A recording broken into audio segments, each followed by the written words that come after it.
श्री कृष्ण कहते हैं, अपने अपनों को हमेशा अपने होने का एहसास दिलाते रहो, वरना वक्त उन्हें तुम्हारे बिना जीना सिखा देगा।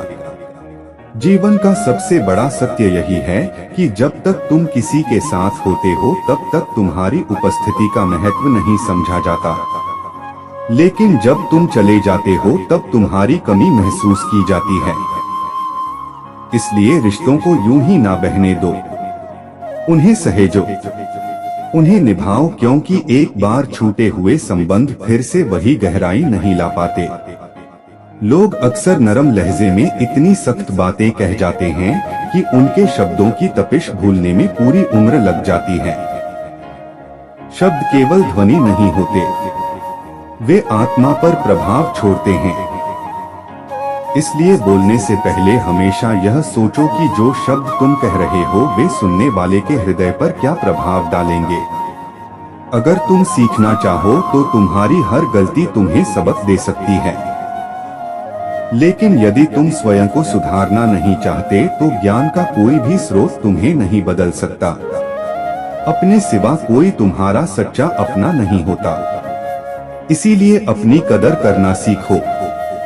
जब तुम स्वयं को महत्व दोगे तभी दुनिया भी तुम्हें महत्व देना सीखेगी। रब से सब्र की जगह सुकून मांगो, क्योंकि सब्र केवल किसी चीज को खोने के बाद प्राप्त होता है, लेकिन सुकून पाने के लिए तुम्हें कुछ खोना नहीं पड़ता। जो सुकून भीतर से आता है वही सच्चा सुख है। जब यह समझ आ जाता है कि जिंदगी को कैसे जीना है, तब तक बहुत देर हो चुकी होती है। हम जीवन के हर क्षण को सोचने में बिता देते हैं, लेकिन उसे जीने का तरीका तभी समझ में आता है जब अधिकतर समय हाथ से निकल चुका होता है। इसलिए वर्तमान को पूरी तरह से जियो, इसे व्यर्थ मत गवाओ। सबसे बड़ा दर्द तब होता है जब धोखा देने वाले पर तुम्हारा विश्वास सबसे अधिक पक्का हो। इंसान का मन इतना सरल होता है कि वह बार बार उन लोगों पर भरोसा करता है जो उसे चोट पहुंचाते हैं। लेकिन याद रखना, हर व्यक्ति दूसरा मौका पाने के काबिल नहीं होता। शरीर सुंदर हो या ना हो, लेकिन तुम्हारे शब्द अवश्य सुंदर होने चाहिए, क्योंकि लोग चेहरों को भूल जाते हैं लेकिन शब्दों को नहीं भूलते। तुम्हारी डीपी तस्वीर कितनी भी अच्छी क्यों ना हो, तुम्हारे शब्दों का चयन ही यह तय करेगा कि तुम्हारी असली पहचान क्या है। तुम्हारी भाषा और विचार तुम्हारे व्यक्तित्व के दर्पण होते हैं। जिंदगी हर समय हमसे बात करती है, बस इसे सुनने की जरूरत होती है। हर अनुभव, हर परिस्थिति, हर व्यक्ति जो तुम्हारे जीवन में आता है वह तुम्हें कुछ ना कुछ सिखाने के लिए आता है। यदि तुम इसे समझ सको तो तुम्हारा जीवन अधिक अर्थपूर्ण हो सकता है। रिश्ते वही लाजवाब होते हैं जो जमाने की मजबूरियों से नहीं बल्कि दिल के जज्बातों से जन्म लेते हैं। मजबूरी के रिश्ते समय के साथ फीके पड़ जाते हैं, लेकिन सच्चे जज्बातों से बने संबंध जीवन भर तुम्हारे साथ रहते हैं। रिश्ते कांच की तरह होते हैं, टूट जाएं तो चुभते हैं। इन्हें संभालकर हथेली पर रखना, क्योंकि इन्हें तोड़ने में एक पल लगता है लेकिन बनाने में बरसों लग जाते हैं। यदि किसी रिश्ते को सहेज सकते हो तो उसे टूटने मत दो, क्योंकि एक बार बिखरे रिश्ते पहले जैसे नहीं जुड़ते। जल्दी जागना हमेशा फायदेमंद होता है, चाहे वह नींद से हो या फिर अज्ञानता से। श्री कृष्ण कहते हैं, हर घाव का इलाज इंसान नहीं कर सकता, लेकिन कुदरत और समय जरूर करते हैं। सबसे गहरा दर्द वह होता है जिसे हम किसी को बता नहीं पाते, जो केवल हमारे हृदय में ही गूंजता रहता है। कभी कभी जीवन से थकान महसूस होती है, कभी वह खुद भी नाराज लगती है, लेकिन कोई बात नहीं, यह तो हर रोज की कहानी है। बुरे दिनों से गुजरना पड़ता है ताकि बेहतरीन दिनों की कदर करना सीख सको। कोई नहीं देखता कि तुम किन हालातों से गुजर रहे हो। दुनिया केवल नतीजे देखती है, संघर्ष नहीं। इसलिए अपने हालात खुद बदलो, क्योंकि किसी और को तुम्हारी चिंता नहीं। हर इंसान के जीवन में ऐसा समय आता है जब उसे सच्चे दिल से महसूस होता है कि इस दुनिया में ईश्वर के अलावा कोई सच्चा अपना नहीं। जिंदगी आसान नहीं होती, इसे आसान बनाना पड़ता है, कभी अपने अंदाज से तो कभी चीजों को नजरअंदाज करके। जो हर बात को दिल पर लेता है वह कभी सुकून से नहीं जी सकता। शरीर सुंदर हो तो दुनिया उसे पसंद करती है, लेकिन आत्मा सुंदर हो तो भगवान उसे पसंद करते हैं। बाहरी चमक का आकर्षण एक दिन खत्म हो जाता है, लेकिन सच्चे संस्कार जीवन भर तुम्हें ऊंचा उठाते हैं।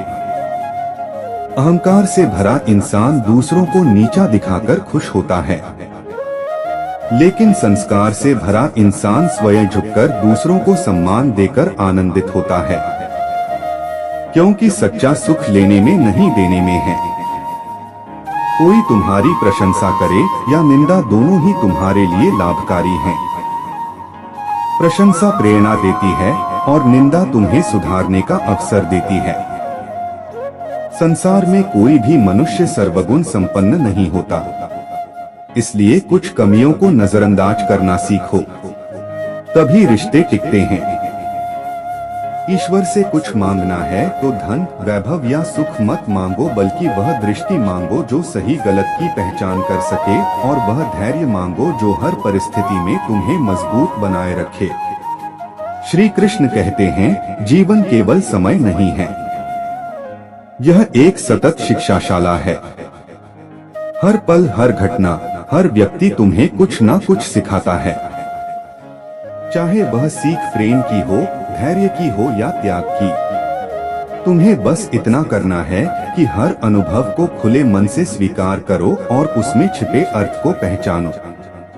भरोसा रखो कि तुम्हारा जीवन श्रेष्ठ है, क्योंकि जब तुम्हारा विश्वास तुम्हारे साथ होता है तभी संसार की हर प्रतिकूलता भी तुम्हारे सामने झुकती है।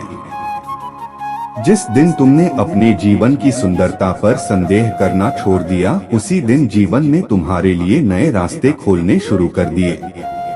बुराइयों को नकारना नहीं, सुधारना सीखो, क्योंकि कोई भी पूर्ण नहीं होता और हर आत्मा अपने भीतर किसी रूपांतरण की प्रतीक्षा कर रही होती है। किसी में कमी देखी जाए तो उसे दंडित करने से पहले उसे समझने की चेष्टा करो। समय दो, प्रेम दो, और यदि वह व्यक्ति तुम्हारे आत्मिक विकास में बाधा बन जाए तो मौन होकर दूर हो जाओ। हर चीज को बदलना संभव नहीं, लेकिन उन्हें स्वीकार कर लेना भी एक आध्यात्मिक परिपक्वता है। जो चीजें तुम्हारे वश में हैं, उन्हें सुधारो। जो नहीं है उन्हें अपना भाग्य समझकर शांति से स्वीकार करो, और यदि वह भी ना हो पाए तो विनम्रता से पीछे हट जाओ, क्योंकि आत्मा को खींचतान से नहीं संतुलन से विकसित किया जा सकता है। खुश रहना कोई साधारण कार्य नहीं, यह एक अभ्यास है, एक निरंतर प्रयास है। अपने जीवन को इस प्रकार जियो कि जो आज तुम्हारी हंसी उड़ाते हैं, कल वे तुम्हारी प्रशंसा में मौन हो जाए। हार से डरो मत, क्योंकि हार केवल परिणाम नहीं, अनुभव है, और अनुभव वह दीपक है जो तुम्हारे अगले पथ को प्रकाशित करता है। मनुष्य कई बार अपने परिश्रम को भूल सकता है, अपने शब्दों को भी भूल सकता है, लेकिन जो व्यवहार करता है वह दूसरों के मन में सदा जीवित रहता है। इसलिए अपने कर्मों को, अपने स्वभाव को सुदृढ़ बनाओ, क्योंकि लोग तुम्हारी उपलब्धियों को एक दिन भूल सकते हैं, परंतु तुम्हारा व्यवहार उन्हें सदा याद रहेगा। जैसे जैसे जीवन में आगे बढ़ोगे, वैसे वैसे यह ज्ञात होगा कि माता पिता की हर बात कितनी गहरी और सत्य थी।